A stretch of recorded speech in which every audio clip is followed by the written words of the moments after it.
കുടുംബാംഗങ്ങൾ, കുറ്റവിശ്വാസികൾ, ശുശ്രൂഷകർ സാക്ഷി പറയാവുന്നതാണ്. പറയുന്നവർ ചുരുക്കമായി പറയണമെന്ന് ഓർപ്പിക്കുക.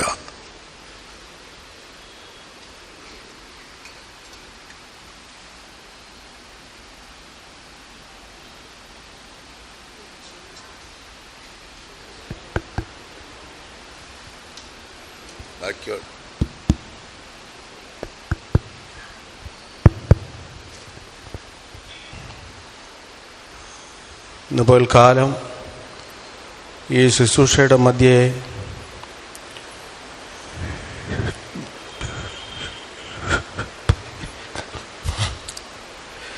എനിക്കും എൻ്റെ വലിയവനായ കർത്താവിനെ മഹത്വപ്പെടുത്തുവാൻ ഇങ്ങനൊരു അവസരം ഒരുക്കിയത് ഓർത്ത് ഞാൻ ആദ്യമായി ദൈവത്തിന് നന്ദി പറയുന്നു. ഇപ്പോൾ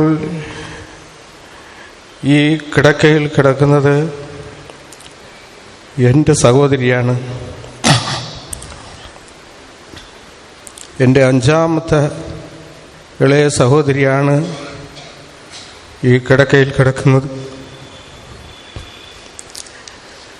എൻ്റെ സഹോദരി സുവിശേഷ വേലയ്ക്ക് വേണ്ടി എഴുതി കൊടുക്കുമ്പോൾ ഞാൻ ചാറാച്ചിറയിൽ വെച്ച് എൻ്റെ പിതാവിനോട് ചോദിച്ച് അപ്പൻ്റെ ഉദ്ദേശം എന്തെന്ന് ചോദിച്ചിട്ട് ഞാൻ അവിടെ നിന്ന് എൻ്റെ വീട്ടിലേക്ക് പോന്നു.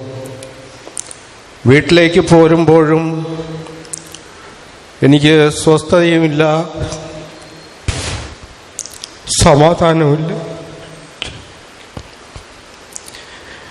ഞാൻ വീട്ടിൽ വന്ന് കയറിയിട്ട് അതേ ഡ്രസ്സിൽ തന്നെ ഞാൻ തിരിച്ചു പോയി.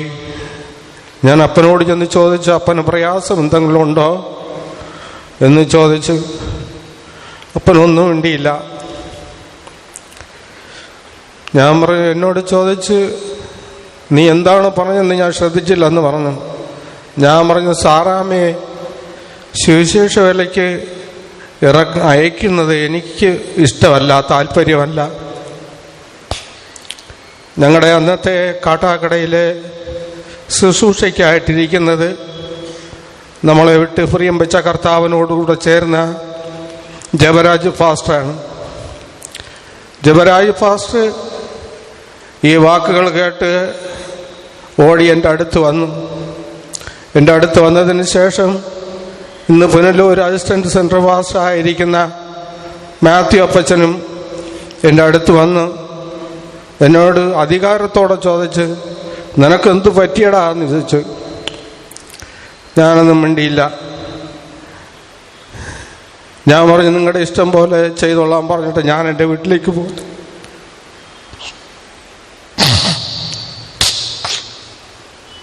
എൻ്റെ സഹോദരിയെ സുവിശേഷ വേലയ്ക്ക് ഞങ്ങളുടെ വീട്ടിൽ നിന്ന് കൊണ്ടുപോകുമ്പോൾ ഒരു ആർഭാടവുമില്ലായിരുന്നു.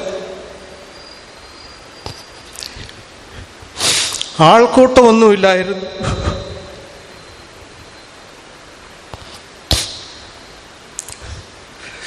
അപ്പച്ചനും മദറും ഒരു സഹോദരിയും വന്ന് പ്രാർത്ഥിച്ചിറക്കി കൊണ്ടുപോയി.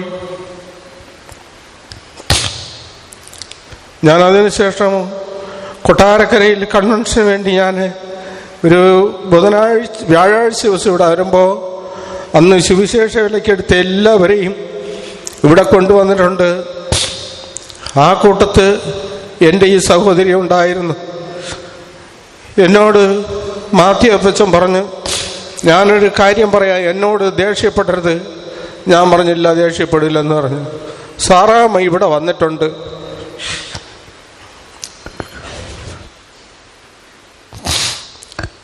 എനിക്ക് പിന്നെ തീരെ സ്വസ്ഥതയില്ലാതെ വന്നു.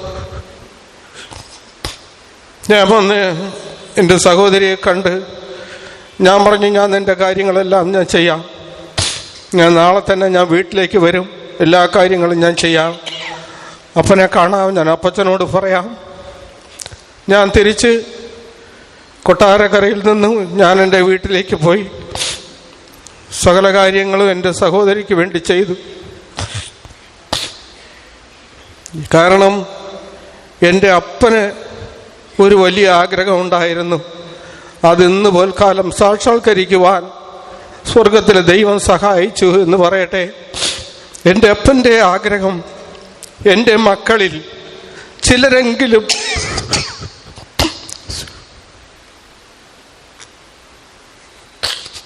സിയോന്റെ അംഗങ്ങളായി തീരണം, സിയോനിൽ കാണണം.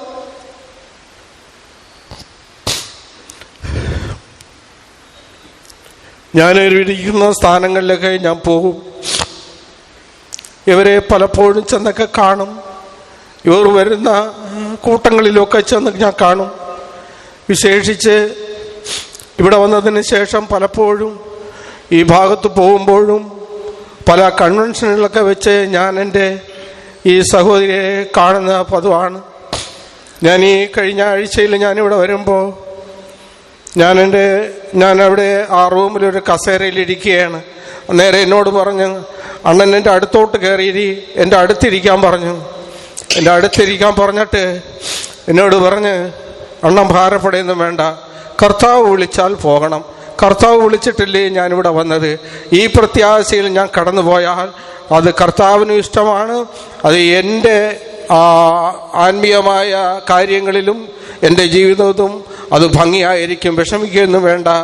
ഞാനൊന്നും മിണ്ടിയില്ല, ഞാൻ രക്ഷവും പറഞ്ഞില്ല. ഞാൻ അവസാനം പറഞ്ഞു, എനിക്ക് പ്രയാസമൊന്നുമില്ല, വിഷമമൊന്നുമില്ല. ഞാൻ മെനഞ്ഞാന്ന് ഇവിടെ നിന്ന് രാത്രിയിൽ 9:30 ശേഷമാണ് ഞാനിവിടെ നിന്ന് പോയത്.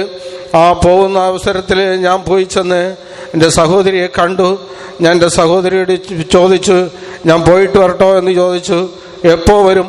ഞാൻ പറഞ്ഞു, ഞായറാഴ്ച സഭായോഗം കഴിഞ്ഞിട്ട്, അതല്ലാത്ത പക്ഷം തിങ്കളാഴ്ച രാവിലെ ഞാനിവിടെ എത്തും, ഞാൻ വരാതിരിക്കുകയില്ല. പോയിട്ട് വരാൻ പറഞ്ഞുവെങ്കിലും എനിക്ക് ആ റൂം വിട്ട് ഇറങ്ങുന്നതിന് മുമ്പേ എൻ്റെ ഹൃദയത്തിൽ എന്നോട് പറഞ്ഞു, ഞാൻ തിരിച്ചു വരുമ്പോൾ ഈ മുഖം ഈ രീതിയിൽ കാണാൻ സാധിക്കില്ല എന്ന് എൻ്റെ ഉള്ളത്ത് ഒരു തോന്നലുണ്ടായി. ആയതുപോലെ തന്നെ കർത്താവ് വിളിച്ച സ്ഥാനത്ത് തക്ക സമയത്ത് വിളിക്കുവാനിടയായി. പല സ്ഥലങ്ങളിലും പല കൺവെൻഷനൊക്കെ പോയി ചെന്ന് ഞാൻ എൻ്റെ സഹോദരിയുടെ ശബ്ദത്തെ ശ്രവിക്കുമ്പോൾ എൻ്റെ ഉള്ളം ഞാൻ പൊട്ടിക്കരയും. കാരണം ഞങ്ങൾ ഇതിനു മതിയായവരല്ല. വളരെ കഷ്ടത്തിലും വളരെ പ്രയാസങ്ങളുള്ള കാലഘട്ടത്തിലാണ് എൻ്റെ പിതാവ് ഈ സഭയിലേക്ക് കടന്നു വരുന്നത് എന്ന് പറഞ്ഞു കേട്ടിട്ടുണ്ട്. ഞാൻ ഈ സഭയിൽ ജനിച്ചു വളർന്ന ആളാണ്. എനിക്കിപ്പോൾ 71 വയസ്സുണ്ട്. ഈ കാലഘട്ടം, ആ കാലഘട്ടത്തിൽ എന്ത് കഷ്ടമുണ്ടായിക്കാണും. ഞങ്ങളുടെ ഭവനത്തിൽ ഞങ്ങൾ താമസിക്കുന്ന പ്രദേശത്ത് പെന്തക്കോസുകാരുമില്ല. അവിടെ നിന്ന് ഒരു 3-4 കിലോമീറ്റർ പോയാലേ പെന്തക്കോസുകാരെ ഒന്ന് കാണാൻ സാധിക്കുള്ളൂ. ഞങ്ങളുടെ പ്രദേശത്ത് മർത്തോമക്കാരും CSIക്കാരും കത്തോലിക്കരും മാത്രം നിറഞ്ഞു നിന്ന ഒരു സ്ഥലമാണ്. ആ സ്ഥലത്ത് എൻ്റെ പിതാവ് എൻ്റെ കർത്താവിനെ ഉയർത്തി കാണിക്കുവാനും വേല ചെയ്യുവാനും അവിടെ വെച്ച് എൻ്റെ പിതാവിനെ കല്ലെറിയുവാനും ഒക്കെ ഇടയായി. ആ സ്ഥാനങ്ങളിലൊക്കെ ദൈവം ഞങ്ങളെ വഴി നടത്തി. ഞങ്ങളെ ആരും ഞങ്ങളുടെ ഭവനങ്ങളിൽ വരികയില്ല. ഞങ്ങളെ ആരും ആരുടെയും ഭവനത്തിൽ, ഞങ്ങളുടെ കുട്ടികളെ ആരെയും ഞങ്ങളുടെ ഭവനത്തിൽ കയറ്റുകയില്ല. ഞങ്ങളുടെ അന്ന് വീട് ഓലമേഞ്ഞ വീടാണ്. ഈ വീട് ഓലമേയുന്നതിന് വേണ്ടി ആരും വരികയില്ല. ആരും ഞങ്ങളെ കല്യാണത്തിന് വിളിക്കുകയില്ല. അങ്ങനെ ഞങ്ങളെ വേർതിരിക്കപ്പെട്ട, തിരുവചനം പറയുന്നത് പോലെ ഒരു തനിച്ചു പാർക്കുന്ന ജനമായി ഞങ്ങളവിടെ ജീവിക്കുവാനിടയായി. ആ സ്ഥാനത്ത് നിന്നും ദൈവം ഞങ്ങളെ ഇത്രത്തോളം വഴി നടത്തി. 2 സഹോദരിമാർ ഈ വേലയിലുണ്ടായിരുന്നു. ഒരാൾ തിരുവനന്തപുരം സെൻറ്ററിൻ്റെ പനച്ചമൂട് സഭയിൽ വെച്ച് കർത്താവിൽ ചേർക്കപ്പെടുവാനിടയായി. അപ്പോൾ എൻ്റെ പിതാവിൻ്റെ ഇഷ്ടം കർത്താവ് നിർവഹിച്ചു എന്ന് ഞാൻ പറയട്ടെ. ഇനി ആരെല്ലാം ഞങ്ങളുടെ കുടുംബത്തിലുണ്ടോ, എന്തൊക്കെയാണ് ഏതാണെന്ന് ഞങ്ങൾ അറിയുന്നില്ല. എല്ലാം കർത്താവിൽ പരമേൽപ്പിക്കുന്നു, ദൈവകരത്തിൽ കൊടുത്തുകൊന്നു. ഞങ്ങളെ നിലനിൽപ്പിന് വേണ്ടി ഞങ്ങളും ഓടുന്നു. ഞങ്ങളുടെ നിലനിൽപ്പിന് വേണ്ടി, ഞങ്ങളുടെ ജീവിതത്തിൻ്റെ പ്രത്യാശയ്ക്ക് വേണ്ടി ഈ വിശുദ്ധന്മാരോട് ചേർന്ന് നിന്ന് അവസാനം വരെ അവസാന സാക്ഷിയായി കർത്താവിൽ തന്നെ പ്രിയം വയ്ക്കുവാൻ എല്ലാ ദൈവമക്കളുടെയും പ്രാർത്ഥനയെ ക്ഷണിച്ചുകൊണ്ട് ഞാൻ എൻ്റെ സാക്ഷ്യം നിന്ന് വിരമിക്കുന്നു. മദ്രാസിൽ നിന്ന് കട്ടപ്പന സാംബാസ് വിളിച്ച് എന്നോട് അനുശോചനം എന്നോട് പറയുവാനിടയായി. റാന്നിയിൽ അസിസ്റ്റന്റ് സെൻട്രൽ പാസ്റ്റർ വിളിച്ച് അനുശോചനം പറയുവാനിടയായി. അവരെ മദ്രാസിലായി പോയി വരാൻ ആഗ്രഹമുണ്ട്, ഞങ്ങളെ ഓർത്തോണം പ്രാർത്ഥിക്കണമെന്ന് പറഞ്ഞ് അവർ വയ്ക്കു.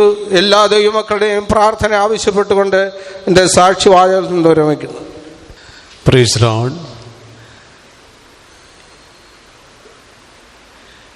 ഈ അനുഗ്രഹിക്കപ്പെട്ട ദിവസത്തെ ഓർത്ത് ഞാൻ ദൈവത്തെ നന്ദിയോടെ സ്തുതിക്കുന്നു, സ്തോത്രം ചെയ്യുന്നു. ഈ പ്രഭാതം കഴിഞ്ഞ യാമത്തിൽ ഇപ്രകാരം ഇവിടെ കൂടിയിരിക്കുവാൻ കാരണമായി തീർന്നത് എൻ്റെ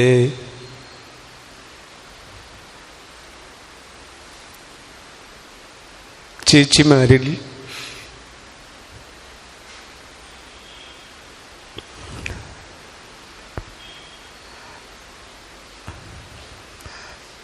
മൂന്നാമത്തെ ചേച്ചിയാണ്.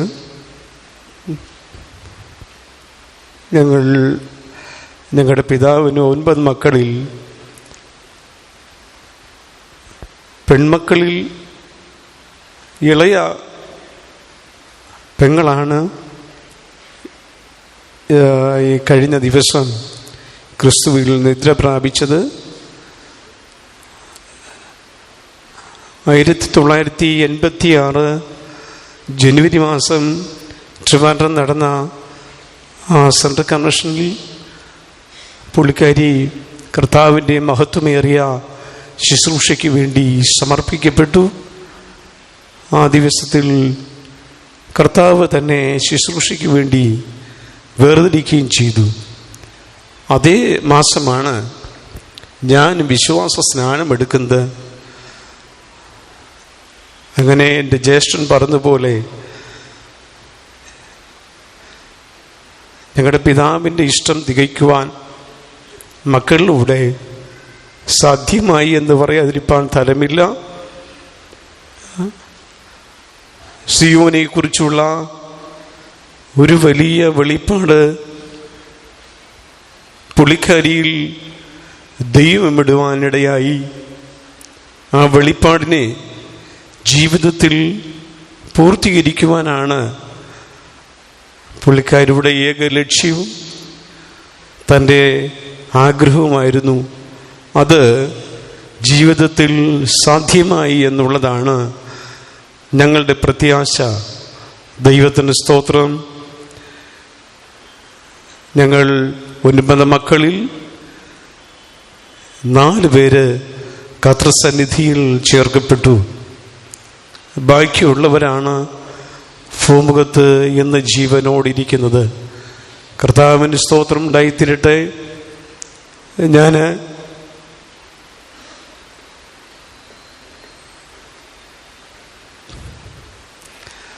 സ്കൂളിൽ പഠിക്കുന്ന കാലഘട്ടത്തിൽ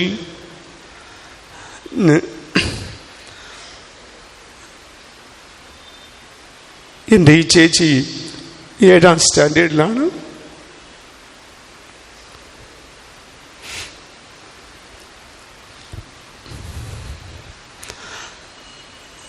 ഞാനാണ് വീട്ടിൽ ഇളയവൻ. എന്നെ കൂട്ടിക്കൊണ്ട് സ്കൂളിലേക്ക് പോകും.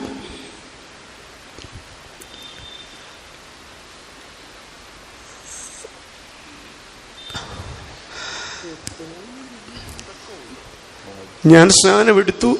പുള്ളിക്കാരി കർത്താവിൻ്റെ വേലയ്ക്ക് വേണ്ടി ഇറങ്ങിത്തിരിച്ചു. ഏകദേശം 36-ൽ പരം വർഷമായി കർത്താവിൻ്റെ വേലയ്ക്ക് വന്നിട്ട്.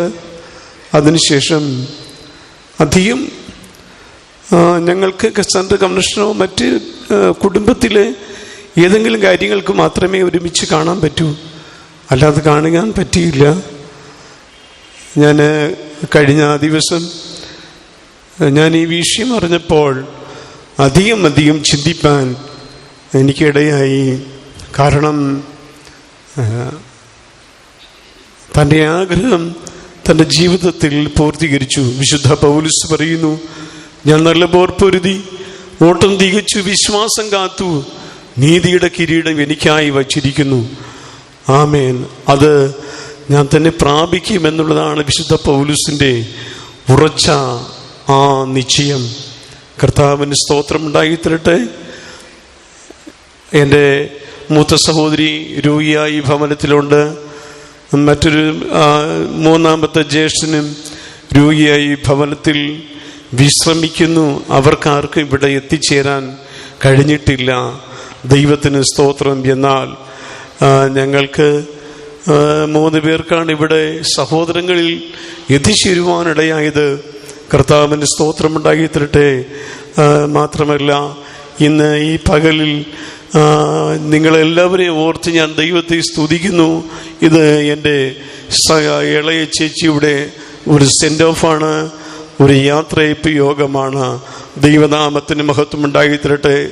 ഇവിടെ ഈ ഭൂമിയിൽ നിന്നും നിത്യതയ്ക്ക് വേണ്ടി സ്വർഗസീയയിലേക്കുള്ളതായ ഒരു ട്രാൻസ്ഫർ ആണെന്ന് ഞാൻ ഇന്ന് പകലിൽ ഇവിടെ ഇരുന്ന് ചിന്തിപ്പാൻ എനിക്ക് ദൈവമിടയാക്കി.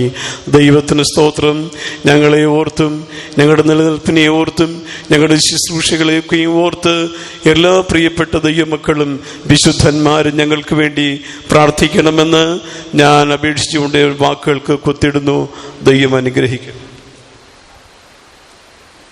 ദൈവത്തിന് സ്തോത്രം. വിശുദ്ധന്മാരും ദൈവമക്കളുടെ മധ്യ ഒരു സാക്ഷിയായി ഇപ്പം കർത്താവ് സഹായിച്ച കൃപയ്ക്കായി സ്തോത്രം ചെയ്യുന്നു. ഞാൻ കാട്ടാക്കട വിശ്വാസിയായി വരുമ്പോൾ വന്നതിന് ശേഷമാണ് ഈ സഹോദരി കർത്താവിൻ്റെ ശുശ്രൂഷയ്ക്കായി വരുവാനിടയായത്. ആ സമയം മുതൽ എന്നെ ഒരു മൂത്ത സഹോദരൻ്റെ സ്ഥാനത്താണ് സഹോദരി എന്നെ കണ്ടിരുന്നത്. ഇവിടെ വന്നതിന് ശേഷം ആ കാലത്ത് വളരെ ദാരിദ്ര്യവും ബുദ്ധിമുട്ടും കഷ്ടവും ഉണ്ടായിരുന്നെങ്കിലും സന്തോഷത്തോടെ കർത്താവിൻ്റെ ശുശ്രൂഷയിൽ കടന്നു വരുമ്പോൾ സന്തോഷത്തോടെ വരുവാൻ കർത്താവ് സഹായിച്ചു. വന്ന് ദൈവം ഇത്രത്തോളം കർത്താവ് സഹോദരിയെ മാനിച്ചു. ഒരു പാട്ടുകാരിയായി പല സ്ഥലത്തും പോകുമ്പോൾ എന്നെ വിളിച്ച് പറയും, അണ്ണാ ഞാൻ ഇന്ന സ്ഥലത്ത് പാടാൻ പോകുന്നു, ദൈവം കൃപ തരുന്നതിന് വേണ്ടി പ്രാർത്ഥിക്കണം എന്ന് പറയും. ഇവിടെ സുഖമില്ലായിരിക്കുമ്പോൾ ഞങ്ങൾ കാണുവാൻ വരുമായിരുന്നു. എത്ര കഷ്ടത്തിലിരുന്നാലും സന്തോഷത്തോടെ പ്രത്യാശയോടെ മാത്രമേ കാര്യങ്ങൾ പറയുള്ളൂ. ഇവിടെ കഷ്ടങ്ങളൊക്കെയും മറന്നു ദൈവത്തിൽ സന്തോഷിച്ചുകൊണ്ട് വിശ്വാസത്തിൽ ഞങ്ങളെ ഒന്നുകൂടി ഉറപ്പിച്ചുകൊണ്ട് ആ കഷ്ടതയിലും ദൈവത്തെ മഹത്വപ്പെടുത്തുന്ന അനുഭവം നീ കാണുവാൻ കർത്താവ് സഹായിച്ചു. ഇത്ര വലിയ പ്രത്യാശ നൽകി ഇത്രത്തോളം നടത്തി ഇതുവരെയും ദൈവത്തിൻ്റെ കൃപയിൽ സൂക്ഷിച്ചു കർത്താവിൻ്റെ മഹത്വത്തിൽ പ്രവേശിച്ച ദൈവത്തിൻ്റെ വലിയ നാമം മഹത്വപ്പെടുമാറാകട്ടെ. എൻ്റെ നിലനിൽപ്പിനായും എല്ലാ പ്രിയപ്പെട്ടവരുടെയും പ്രാർത്ഥന വീക്ഷണ സാക്ഷി. കർത്താവിനെ എന്നോട് സ്തോത്രം ചെയ്യുന്നു, സ്തുതിക്കുന്നു. പൽക്കാലം വിശുദ്ധന്മാരോടും എൻ്റെ ദൈവമക്കളോടും പ്രിയപ്പെട്ട ഞങ്ങളെ കുഞ്ഞുങ്ങളോടും പ്രിയ കുഞ്ഞിനോടൊത്ത് കർത്താവിനെ മഹത്വപ്പെടുത്തുവാൻ വിലയേറിയ സമയം എനിക്ക് തന്നതിനായി സ്തോത്രം ചെയ്യുന്നു, സ്തുതിക്കുന്നു. അടിയൻ്റെ ഭവനവും കാട്ടാക്കട സംസദ ഭവനത്തിലായിരുന്നു ഞാൻ സ്നാനം എടുക്കുന്നതിനും പരിശുദ്ധാത്മ ഭാവിക്കുന്നതിനും എന്നെ വിഭാഗത്ത് വിശേഷമായി കൊട്ടാരക്കരയുടെ ലോക്കൽ പീപ്പിളിൽ എന്നെ കൊണ്ടുവരുന്നതിനിടയായി കർത്താവിനോട് സ്തോത്രം. അന്നോട്ട് ഇന്ന് വരെയും കർത്താവ് എന്നെ നിലനിർത്തിയ കൃപയ്ക്കായി എന്നോട് സ്തോത്രം ചെയ്ത് സ്തുതിക്കുന്നു. എന്നെ പ്രിയപ്പെട്ട മകളെ മാറ്റമായി ഇവിടെ കടന്നു വന്നപ്പോൾ എനിക്ക് അതിയായ സന്തോഷമുണ്ടായി. ഞങ്ങള് ഒത്തൊരുമിച്ച് ഞങ്ങള് കാട്ടാക്കട സഭയിൽ ആരാധനയ്ക്ക് കൂടുന്ന അവസ്ഥയായിരുന്നു. കർത്താവിനോട് സ്തോത്രം. എൻ്റെ ആത്മീയ പിതാവാവുന്നു പ്രിയപ്പെട്ട മകളുടെ പിതാവ് കർത്താവിന് സ്തോത്രം. ആത്മീയ പിതാവ് ഞങ്ങൾക്ക് വേണ്ടി പ്രാർത്ഥിക്കുകയും കരുതുകയും എല്ലാം ചെയ്യുന്ന ഓർക്കുമ്പോൾ ഞാൻ എപ്പോഴും ചിന്തിച്ച് ദൈവത്തിന് മഹത്വപ്പെടുത്തുന്ന സമയമാണ് കർത്താവിനോട് സ്തോത്രം. പിതാവിൻ്റെ സ്നേഹത്താലും അതിൻ്റെ കൂട്ടായ്മയുടെ ബന്ധത്തിൽ ഞങ്ങൾ ഒരുമിച്ച് സൺഡേ സ്കൂളിൽ പഠിക്കുന്നതിനും മൂത്ത മദറാവുന്നെങ്കിൽ ഞങ്ങൾ രണ്ടുപേരും ഒരുമിച്ച് സൺഡേ സ്കൂളിലെല്ലാം ഒരു ബെഞ്ചിലായിരുന്നു പഠിച്ചുകൊണ്ടിരുന്നത്. അങ്ങനെ ഒരു ആത്മീയ ബന്ധം ഞങ്ങളുടെ ജീവിതത്തിലുണ്ട് ഉണ്ടായിരുന്നു. സ്തോത്രം. പ്രിയപ്പെട്ട സൗഖ്യമില്ലാതിരുന്നപ്പോൾ എനിക്ക് മദറിനെ കാണുവാൻ പോകാൻ പറ്റില്ല. അടക്ക ശുശ്രൂഷയ്ക്ക് മാത്രമേ പോകാൻ സാധിച്ചുള്ളൂ. കർത്താവിനോട് സ്തോത്രം. പ്രിയമകള് ശരീരമായി ക്ലേശങ്ങളായി വലിയ വേദനയിലും കഷ്ടത്തിലായിരുന്ന സമയത്തെല്ലാം ചില സമയങ്ങളെല്ലാം എനിക്ക് വന്ന് മകളെ തടവാനും പ്രാർത്ഥിക്കുവാനും മകളോടുകൂടി ഇരിക്കുവാനും എല്ലാം എനിക്ക് ഇടയാക്കി. കർത്താവിനോട് സ്തോത്രം. ബുധനാഴ്ച ഞാൻ കടന്നു വന്നെങ്കിലും അപ്പോൾ എന്നോട് പറഞ്ഞു, ചേച്ചി എൻ്റെ കൂടെ അങ്ങ് ഇരിക്കുക, എൻ്റെ അടുത്തോട്ട് ചേർന്നിരിക്കാൻ പറയും. അപ്പം നിവർന്നിരുന്നപ്പോൾ ഞാൻ പറഞ്ഞു, മോളെ ഇച്ചിരി നേരം കൂടെ ഒന്ന് നിവർന്നിരിക്കുക, ഇങ്ങനെയൊക്കെ വന്നിരുന്നാൽ എങ്ങനെയാന്ന് പറഞ്ഞു. ഇച്ചിരി നേരം ഇരിക്കുമ്പോൾ വലിയ ശ്വാസമുട്ടിൻ്റെ ഒരവസ്ഥ, ചുമയുടെ അവസ്ഥ എല്ലാം ഉണ്ടാവും. കർത്താവിനോട് സ്തോത്രം.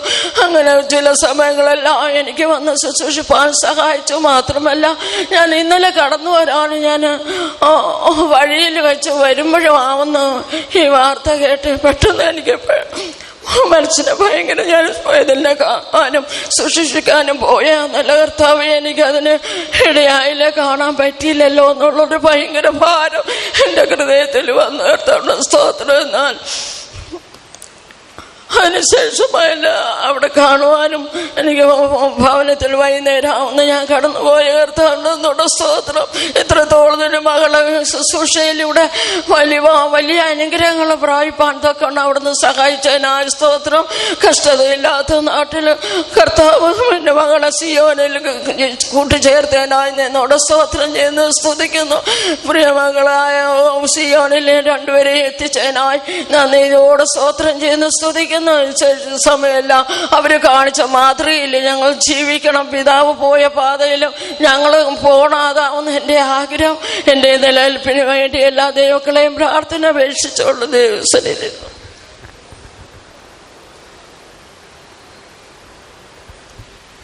ദൈവനാമത്തിന് ഒന്നുകൂടി സ്തോത്രം ചെയ്ത് ഇപ്പോൾ കാലം വിശുദ്ധന്മാരുടെ മുമ്പാകെ ഒരു സാക്ഷിയായി നിൽപ്പാൻ എൻ്റെ ജീവിതത്തിൽ ഒരു അവസരം ഒരുക്കിയനായി ദൈവത്തിന് ഒന്നുകൂടി സ്തോത്രം ചെയ്യുന്നു.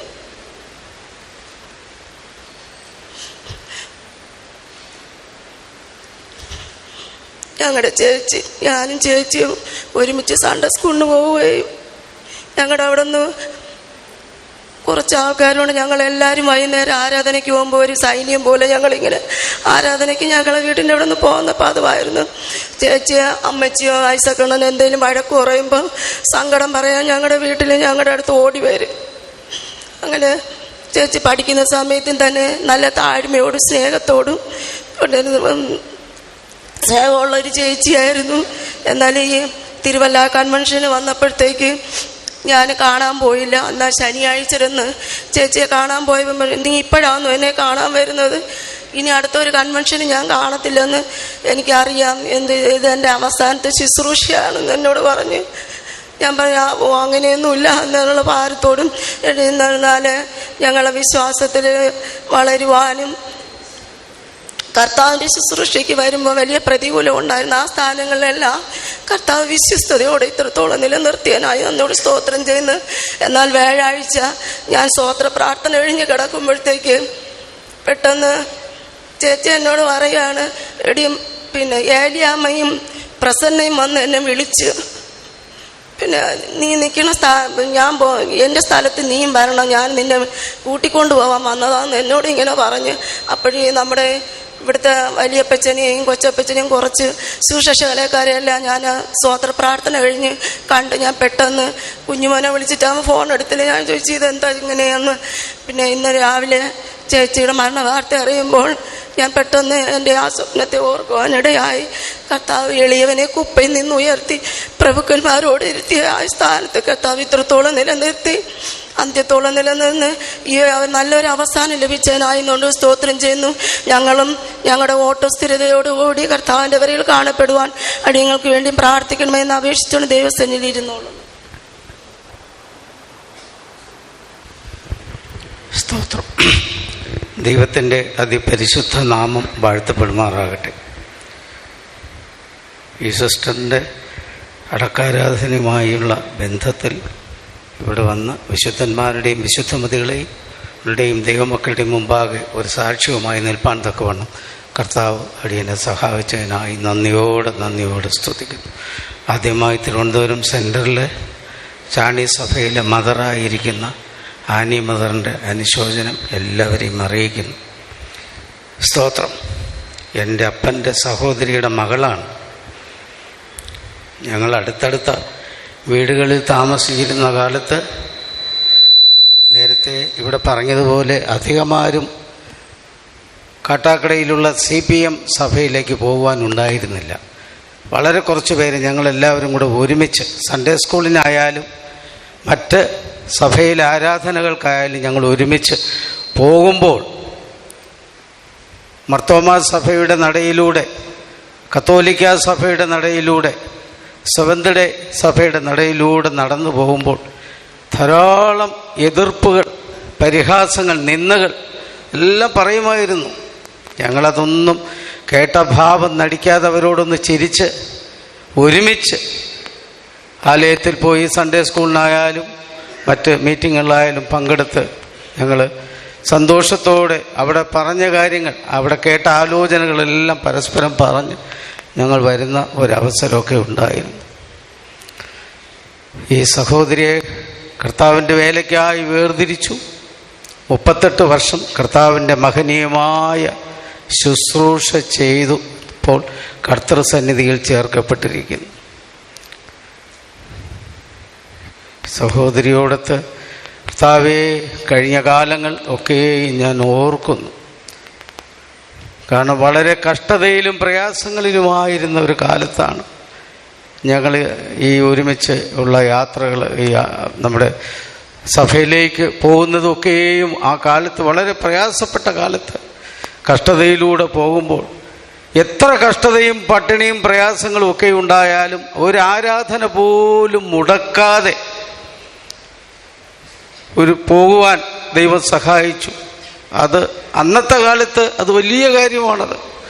സ്തോത്രം. കർത്താവേ സ്തോത്രം. കർത്താവിൻ്റെ വേലയ്ക്കായി വേർതിരിക്കപ്പെട്ട് വിശ്വസ്തയോടെ കർത്താവിൻ്റെ വേലയ്ക്കായി വിളിക്കപ്പെട്ട് തിരഞ്ഞെടുക്കപ്പെട്ട് 38 വർഷം തൻ്റെ വേല വിശ്വസ്തയോടെ മഹനീയമായി ചെയ്തു. ഞാൻ വളരെ വർഷം സർക്കാർ ജോലിയുമായിട്ടുള്ള ബന്ധത്തിൽ വളരെ വർഷങ്ങൾക്ക് ശേഷമാണ് ഇവിടെയാണ് ഇപ്പോൾ വേല ചെയ്യുന്നതെന്ന് അറിഞ്ഞു. പാട്ടുകാരിയാണെന്ന് അറിഞ്ഞു. ഇപ്പം എനിക്ക് തോന്നി സാമാന്യ വിദ്യാഭ്യാസം മാത്രമുള്ള ഒരാളെങ്ങനെ നമ്മുടെ സഭയുടെ പാട്ടുകളെല്ലാം പാടും? വിവിധ ഭാഷകളിലുള്ള പാട്ടുകൾ എങ്ങനെ പാടും? ഇംഗ്ലീഷും ഹിന്ദിയും തമിഴും ഒക്കെ മാറി മാറി പാടേണ്ടതായിട്ടുണ്ട്. എങ്ങനെ പാടുന്നു? പക്ഷെ അത് നേരിട്ട് കേൾക്കാൻ എനിക്ക് അവസരങ്ങൾ ദൈവം ഉണ്ടാക്കി. തിരുവനന്തപുരം സെൻറ്ററിലെ മദർ മരിച്ച സമയത്തൊക്കെയും വന്ന് അവിടെ നേരിട്ട് വന്ന് ആ പാട്ടുകൾ എനിക്ക് കേട്ട് ഞാൻ അത്ഭുതപ്പെട്ടു പോയി. എങ്ങനെ കഴിയുന്നു ഇത്രയും മനോഹരമായി ആ ശബ്ദം കർത്താവിന് വേണ്ടി കൊടുപ്പാൻ? ദൈവം സഹായിച്ചല്ലോ. ഒരു മഹനീയ ശുശ്രൂഷ ചെയ്ത് തൻ്റെ വേല പൂർത്തിയാക്കി. നല്ല പോർ പൊരുതു, ഓട്ടം തികച്ചു, വിശ്വാസം കാത്തു. കർത്താവേ സ്തോത്രം. നീതിയുടെ കിരീടത്തിനായി കാത്തിരിക്കുന്നു.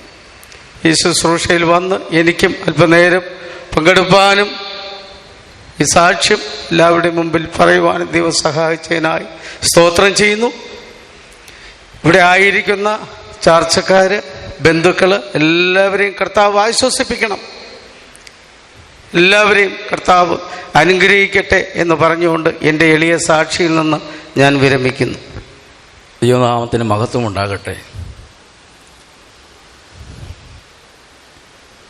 ഇപ്പോൾ കർത്താവിൻ്റെ സന്നിധിയിൽ ചേർക്കപ്പെട്ടതായ സാറാമ്മ എൻ്റെ മൂത്ത നേരെയുള്ള ചേച്ചിയാണ്. ദൈവത്തിന് സ്തോത്രം ചെയ്യുന്നു. നേരത്തെ പറഞ്ഞതായ സാക്ഷികളെപ്പോലെ ഞങ്ങളുടെ കുഞ്ഞുനാളിലെ അപ്പനും അമ്മയും ഈ 9 മക്കളെ പോറ്റി വളർത്തുവാനും വളരെ ബദ്ധപ്പാടുണ്ടായിരുന്നെങ്കിൽ തന്നെയും ആ കാലഘട്ടത്തിൽ വിശ്വാസത്തിൽ തന്നെ ഞങ്ങളെ വളർത്തി. ദൈവത്തിന് സ്തോത്രം ചെയ്യുന്നു. ആ വിശ്വാസത്തിൽ വളർത്തി ഞങ്ങളെ കൊണ്ടുവന്നത് കൊണ്ടാണ് കർത്താവിൻ്റെ വേലയ്ക്ക് വേണ്ടി ആ കുഞ്ഞ് ഭവനത്തിൽ നിന്നും കർത്താവ് വിളിച്ച് വേർതിരിക്കപ്പെട്ടത്. എനിക്ക് പ്രത്യാശയേറുന്നതായ ഒരു സംഗതി എന്ന് പറഞ്ഞാൽ ഒരു പാട്ടുണ്ട്, ഒരു പഴയ പാട്ടാണ്. അതിൻ്റെ ഇരടികൾ പാടുവാൻ ഞാൻ ആഗ്രഹിക്കുന്നു. പ്രത്യാശയേറിടുന്നേ എൻ്റെ പ്രിയനുമായുള്ള വാസത്തെ ഓർത്തിടുമ്പോൾ പ്രത്യാശയേറിടുന്നേ, പ്രത്യാശയേറിടുന്നേ എൻ്റെ പ്രിയനുമായുള്ള വാസത്തെ ഓർത്തിടുമ്പോൾ പ്രത്യാശയേറിടുന്നേ. ഹല്ലേലൂയ. ഈ പാട്ട് എന്നെ പലപ്പോഴും എൻ്റെ ചില സാഹചര്യങ്ങളിൽ വേദനയും ഭാരവും ഏറിടുമ്പോൾ ഈ വരികൾ എന്നെ ആശ്വസിപ്പിക്കുകയും എന്നെ ബലപ്പെടുത്തുകയും ചെയ്യുന്നതാണ്. ദൈവത്തിന് സ്തോത്രം ചെയ്യും. ഞാൻ ചുരുക്കത്തിൽ എൻ്റെ സാക്ഷികളെ ഞാൻ പറയുന്നു. ഞങ്ങളുടെ ഈ ചേച്ചി ദൈവരാജ്യത്തിലെത്തി. ബിൽസി മദറായി കർത്താവിൻ്റെ ശുശ്രൂഷ ചെയ്ത ചേച്ചി പനച്ചമ്മോട് സഭയിൽ വെച്ച് കർത്താവിൻ്റെ സന്നിധിയിൽ ചേർക്കപ്പെട്ടു. അപ്പനും അമ്മയും ചേർക്കപ്പെട്ടു. മറ്റു സഹോദരങ്ങൾ ചേർക്കപ്പെട്ടു. ദൈവത്തിന് സ്തോത്രം ചെയ്യുന്നു. ഞാനും കുടുംബമായി കർത്താവിൻ്റെ വേല ചെയ്യുന്നു. എനിക്കും ഒരു പ്രത്യാശയുണ്ട്. ഈ നശിക്കുന്നതായ ലോകത്തിലേക്ക് അനുരൂപരാകാതെ കർത്താവ് ഒരുക്കുന്ന നിത്യമായ രാജ്യത്തിൻ്റെ അവകാശം പ്രാപിപ്പാൻ വേണ്ടി സമാധാനവും സന്തോഷവും സ്നേഹവുമില്ലാത്തതായ ഈ ലോകത്തിൽ ജീവിക്കുവാൻ വേണ്ടിയല്ല കർത്താവായ യേശുവിൽ വിശ്വസിച്ച് രക്ഷയുടെ ഭാഗത്ത് വന്ന് കർത്താവിൽ ആശ്രയിക്കുന്നത്. ദൈവത്തിന് സ്തോത്രം. കഴിഞ്ഞ ദിവസങ്ങളിൽ ഞാനും കുടുംബമായി ഇവിടെ വന്നു. ശാരീരികമായുള്ളതായ കഷ്ടതകളാണെന്ന് ഞങ്ങൾ അറിഞ്ഞു വന്നു കണ്ടപ്പോൾ എനിക്ക് മനസ്സിലായി ഇനി സാറാമ്മ ചേച്ചി അധികം നാൾ ഉണ്ടാവില്ലെന്ന് എനിക്ക് മനസ്സിലായി. ദൈവത്തിന് സ്തോത്രം ചെയ്യുന്നു. സഹോദരങ്ങളും ആ ഒരു ബന്ധങ്ങളല്ലേ, അതിൻ്റെതായ ഒരു വേദനയും പ്രയാസവും ഉണ്ടെങ്കിലും എനിക്ക് മറ്റൊരു ഭാഗം ചിന്തിക്കുമ്പോൾ ഒരു കുടുംബമായി സന്തതികളുമായി ജീവിക്കുമ്പോൾ ആ ജീവിതത്തിനും കർത്താവ് വിളിച്ച് വേർതിരിക്കപ്പെട്ട് 24 മണിക്കൂറും കർത്താവിന് വേണ്ടി ശുശ്രൂഷ ചെയ്യുന്നതിനും വളരെ വളരെ വ്യത്യാസമുണ്ട്. രാപ്പകൽ വ്യത്യാസമുണ്ട്. ദൈവത്തിന് സ്തോത്രം ചെയ്യുന്നു. ആർക്കും കടബാധ്യതയില്ല, ആർക്കും കടഭാരവുമില്ല. കർത്താവ് വിളിച്ചു, കർത്താവ് ഒരുക്കിയ നിത്യമായ ഭവനത്തിൽ ചേർക്കപ്പെട്ടു. ഇനിയും എന്നെ കേൾക്കുന്ന ഓരോ ദൈവമക്കളും നമ്മൾക്കൊരുക്കുന്ന നിത്യമായൊരു ഭവനമുണ്ട്. അവിടെ ചെല്ലുവാൻ വേണ്ടി നമുക്കും സ്ഥിരതയോടുകൂടി ഓടാം. നമ്മുടെ ഓട്ടം തികയ്ക്കുവോളം കർത്താവ് നമ്മളെ സഹായിക്കട്ടെ എന്ന് പറഞ്ഞുകൊണ്ട് ഞാൻ എൻ്റെ സാക്ഷിയിൽ നിന്നും വിരമിക്കുകയാണ്.